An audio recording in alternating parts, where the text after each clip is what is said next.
Hello दोस्तों, तो आप लोगों का क्रिएटिव क्लासेस में स्वागत है। तो जैसा कि आप लोगों को मैंने स्टार्टिंग में फर्स्ट वीडियो को अपलोड कर दिया था कि उसमें क्या होगा, एक अनाउंसमेंट होगी और उसमें मैंने आपको बताया था कि अब क्या होगा कि इसी चैनल पे आप लोगों को हम जो होंगे वो क्या होगा, मैथ्स और साइंस क्लास के मतलब साइंस के जो टॉपिक्स होंगे, जो चैप्टर्स होंगे, आपको सारे के सारे चैप्टर्स में आपको ईजिली क्या कवर करवाऊँगा। तो फिर फाइनली क्या है कि आज जो हमने शुरुआत की है वो शुरुआत हमने 9th क्लास के मैथ्स से की है। तो जो 9th क्लास के स्टार्टिंग से मैं आपको एक एक चैप्टर, एक एक क्वेश्चन, यहाँ तक कि एग्जाम्पल को भी करवाऊंगा। वो आने वाले टाइम पे सारे एग्जाम्पल वगैरह हर एक करेंगे ताकि बच्चों को किसी प्रकार का कोई डाउट ना रहे। तो जो शुरू करते हैं हम वहाँ पर, तो 9th क्लास का जो चैप्टर नंबर पहला संख्या पद्धति या फिर नंबर सिस्टम कह सकते हैं, तो एक्सरसाइज 1.1। तो 1.1 में आज हम पहले क्वेश्चन को देखेंगे। तो क्वेश्चन पहला क्या कहता है, कह रहे हैं कि क्या शून्य एक परमेय संख्या है। क्वेश्चन कह रहे हैं कि क्या शून्य एक परमेय संख्या है, क्या इसे P बटा Q के रूप में लिखा जा सकता है, जहां P और Q एक पूर्णांक है। मतलब पूर्णांक कैसे होता है, एक इंटीजर से, बट वहां पर कह रहे हैं Q इक्वल टू नॉट 0 है। क्लियर यहाँ तक। तो सिंपल ही बात है कि हमें पता है कि मैंने आपको सारी डिटेल दे रखी है। अगर आप लोगों ने नहीं देखा है तो जाके आप डिस्क्रिप्शन में वीडियो डाल दूंगा, आपकी पूरे इंट्रोडक्शन देख लेना, पहला का चैप्टर का बेसिक। क्लियर यहाँ तक। तो यहाँ पर सिंपल कह रहे हैं कि 0 क्या एक परमेय संख्या है जिसे P बटा Q है, और अपने आपका केस दे दे कि वहाँ पर Q बराबर 0 नहीं होगा।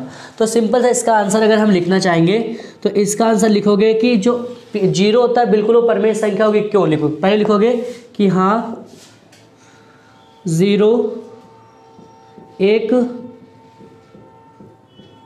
परमेय संख्या है। यहां तक आप लिख दोगे, सिंपल बात है, लिखोगे संख्या है क्योंकि। अब आप यहां पर अपने फैक्टर डालो, क्योंकि इसे, ठीक, क्योंकि इसे हम, ठीक, क्योंकि इसे हम, जैसे कि यहाँ क्योंकि इसे हम P बटा Q अगर हम बात करें, जैसे मैं इसको 0 बटा 1 लिख सकता हूँ, 0 बटा 5 लिख सकता हूँ, 0 बटा 7 लिख सकता हूँ, 0 बटा -10 लिख सकता हूँ, ठीक है, आदि। तो आदि के रूप में क्या लिख सकते हैं, आदि के रूप में, ठीक है, लिखा जा सकता है, आदि के रूप में लिखा जा सकता है, ठीक है। अब लिखा जा सकता है। अब आप यहाँ पर फिर बता दोगे कि जहाँ पर क्या, जहाँ, ठीक है, Q इक्वल टू नॉट 0 है। सिंपल बात है। अब आप देखो यहाँ पर P की वैल्यू 0 हो सकती है, लेकिन हमने केस में बता दिया कि हमारी जो Q की वैल्यू यहाँ 1 है, 5 है, 7 -10 है। तो यहाँ पर Q की वैल्यू क्या होनी चाहिए, 0 नहीं होना चाहिए। तो आपको इतना सा आंसर देना है। आप इसमें और भी संख्या ले सकते हो, 0 बटा 10, 12, 50 ऐसा करके। तो ये क्या होगा, हमारा पहले का आंसर होगा। तो चलिए अब क्वेश्चन नंबर हम इसमें देखेंगे, क्वेश्चन नंबर 2।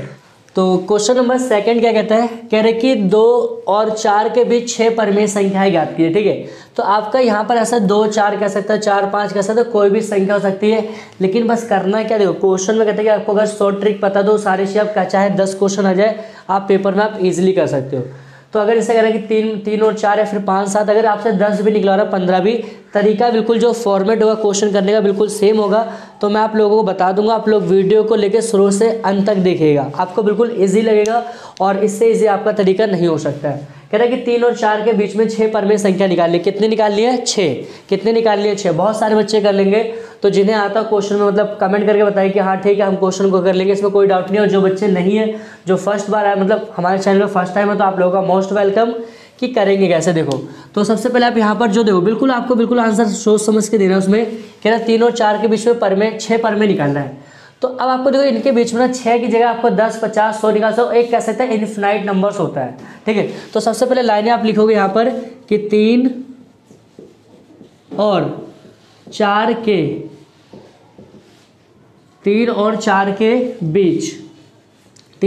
के बीच अनंत, क्या लिखना आपको, अनंत परमेय संख्याएं होती है। अनंत परमेय संख्याएं होती है। सिंपल बात है, अनंत परमेय संख्या हो सकती है, फिर होती है, यहाँ तक। ये लाइनें आप लिख दो हर एक क्वेश्चन में, ठीक है। अब यहाँ पर देखो, हमें कह रहा है कि परमेय संख्या निकालना है। जैसे आपकी परमेय संख्या की बात होगी तो मैंने आपको तो परमेय संख्या का मतलब क्या होगा, P बटे में Q। तो क्या बताइए, P बटे Q के रूप में है, नहीं है। तो सबसे पहले इससे क्या कर सकते हैं, इसे P बटा Q को लिखोगे। फिर यहाँ पर लिख लोगे कि हम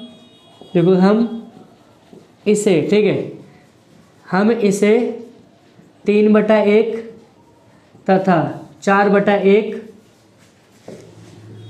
के रूप में लिख सकते हैं। क्लियर है यहाँ तक?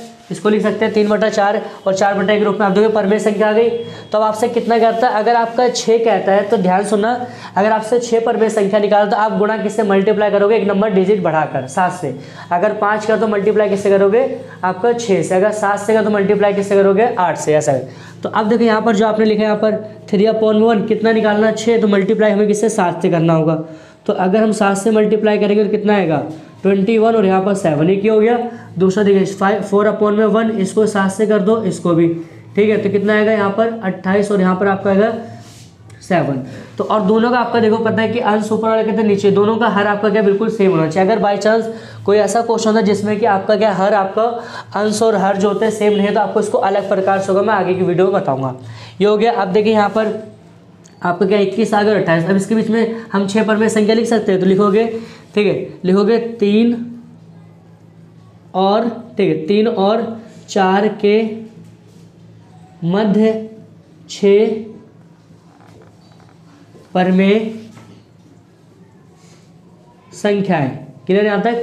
6 परमेय संख्याएं क्या लिख सकते हो आप यहाँ पर कि जैसे 21 हो गया तो 22/7 लिख सकते हो, 23/7, फिर 24/7, फिर 25/7 और फिर 26/7, फिर 27/7 ये करके। तो कितने हो गए? 1 2 3 4 5 6।